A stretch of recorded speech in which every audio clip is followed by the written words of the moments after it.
krisis cedera Manchester United semakin parah, dengan Harry Maguire dan Manuel Ugarte yang kini harus absen dalam pertandingan babak 16 besar Liga Eropa hari Kamis melawan Real Sociedad. Keduanya diperkirakan tidak akan berangkat ke Spanyol sebagai akibatnya. Keduanya absen dari latihan hari Rabu, tetapi Toby Collier terlihat kembali berlatih, yang menunjukkan bahwa pemain berusia 21 tahun itu hampir kembali beraksi di tim utama. Setelah tersingkir dari Piala FA, harapan terakhir United untuk meraih trofi dan kembali ke Eropa adalah memenangkan Liga Eropa. Amorim akan tetap menggunakan sistem 3-4-3 miliknya, dan ada beberapa kandidat yang dapat menggantikan Maguire di lini belakang. Aiden Heaven menikmati debut yang sempurna melawan Fulham, dan ia dapat menjadi starter pertamanya melawan Sociedad. Victor Lindelof juga masuk dari bangku cadangan di Piala FA, dan ia dapat dipanggil untuk menjadi starter. Siapapun yang mendapat lampu hijau, kemungkinan akan menjadi starter bersama pemain yang direkrut musim panas, Matthijs de Ligt dan Leny Yoro, di lini pertahanan. Di lini tengah, Bruno Fernandes tampil apik dengan bermain di posisi yang sedikit lebih dalam. Casemiro bisa didapuk untuk menjadi partnernya di lini tengah, atau Collier bisa dipanggil kembali setelah pulih dari cedera.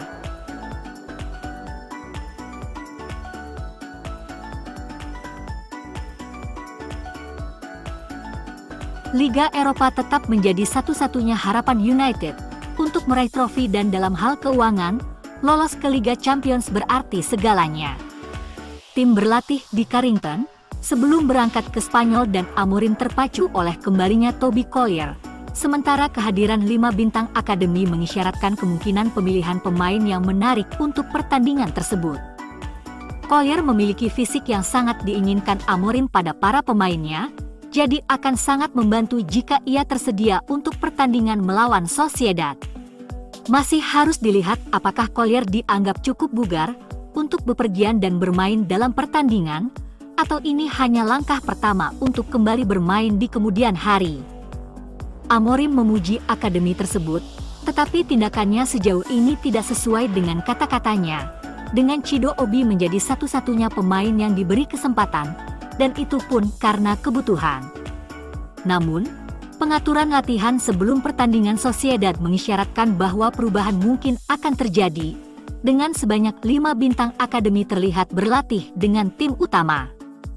Yang paling menonjol di antara mereka adalah Jack Moorhusse, Paul Pogba baru dari United, yang telah lama dianggap cukup bagus untuk memberi dampak di United.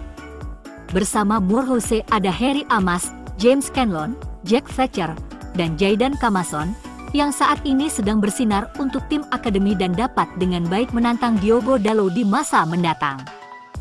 Eli Harrison dan Hubert Gratzik berada bersama kelompok penjaga gawang.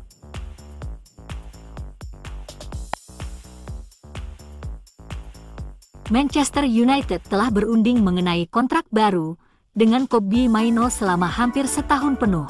Tetapi tampaknya kesepakatan itu semakin dekat. Sejak Ineos mengambil alih Manchester United, sudah lewat masa-masa kontrak diberikan kepada sembarang pemain dalam skuad. Faktanya, hanya 2 pemain yang diberi kontrak baru dalam 15 bulan, sejak Sir Jim Ratcliffe mengambil alih operasi sepak bola United. Bruno Fernandes menandatangani perpanjangan kontrak untuk United musim panas lalu, kontrak hingga 2027 dengan gaji £300.000 per minggu. Yang kedua, terjadi pada bulan Januari ketika Amad Diallo diberi kontrak baru oleh United, yang diperoleh melalui penampilannya. Amad Diallo mendapat kontrak hingga 2030, dengan gaji £120.000 per minggu. United siap memberi penghargaan kepada Mainoo, dan pembicaraan terus berlanjut hingga tahun ini. Mainoo ingin tetap di Manchester United, karena ia mencintai klub tersebut, telah menjadi pemain internasional Inggris bersama United dan melihat masa depannya bersama mereka. Perwakilan Mainoo menginginkan kesepakatan yang dapat mencapai £180.000 per minggu. Jalur komunikasi tetap terbuka antara Mainoo dan United. Pembicaraan akan dilakukan sebelum akhir musim, dengan harapan pemain berusia 19 tahun itu telah menandatangani kontrak pada saat itu. Maino sebagai pemain regular timnas, berharap gajinya bisa setara Eriksen, meski masih di bawah Harry Maguire.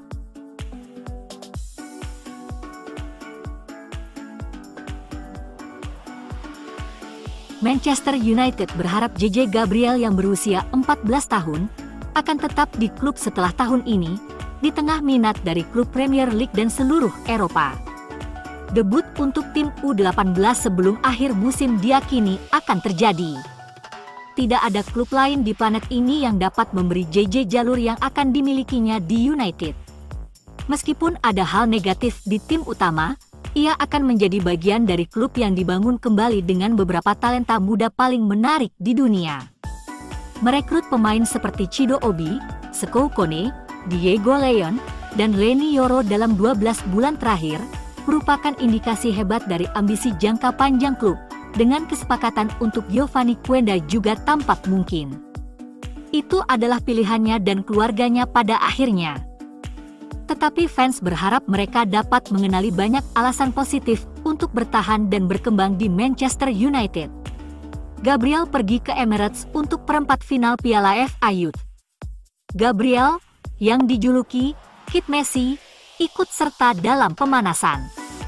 Meski tidak masuk dalam skuad, tetapi ia diberi kesempatan untuk bermain di tim U18, dan diharapkan akan melakukan debutnya untuk kelompok usia tersebut sebelum akhir musim. Hampir melakukan debut untuk tim U18, menunjukkan betapa ia sangat dihormati di United. Mengingat tidak biasa bagi pemain seusianya untuk berada di antara kelompok itu. Pemain muda itu juga menghabiskan waktu bersama tim U18 United saat mereka melawan Manchester City di final Piala Liga Inggris musim lalu, dan terlibat dalam pemanasan di Lake Sports Village. Cardiff City telah mengumumkan perekrutan striker remaja Sekou Kaba, yang bergabung setelah beberapa waktu di Manchester United. The Bluebirds berpisah dengan manajer Errol Bulut setelah awal musim yang suram, dan telah dipimpin oleh Omer Riza sejak saat itu. Saat ini ia menempatkan timnya di posisi ke-21, dengan 5 poin yang memisahkan mereka dan 3 terbawah menuju 11 pertandingan terakhir. Diharapkan mereka dapat mencegah penurunan dan terus maju pada tahun 2025, dan tampaknya perhatian tertuju pada pengembangan generasi talenta berikutnya di Wales Selatan. Cardiff City telah mengonfirmasi talenta Gini berusia 17 tahun Sekou Kaba. Remaja tersebut bergabung sebagai mahasiswa tahun kedua dan akan menandatangani kontrak profesional dengan Bluebirds. Awalnya bergabung dengan U21 sambil memenuhi syarat untuk bermain untuk U18 juga. Kaba pindah dari Manchester United ke Cardiff City setelah kurang lebih 4 tahun bersama Setan Merah. Ia memulai karirnya di Akademi Derby County yang sangat disegani, dan penampilannya yang mengesankan membuatnya menjadi incaran di Old Trafford. Mereka merekrutnya pada Maret 2021 dan ia naik pangkat dari sana. Cedera telah menghambat kemajuan Kaba sejak naik ke U18, tetapi ia tetap merupakan bakat yang sangat disegani. The Bluebirds akan berharap untuk membuatnya tetap bugar dan memanfaatkan potensinya yang luar biasa.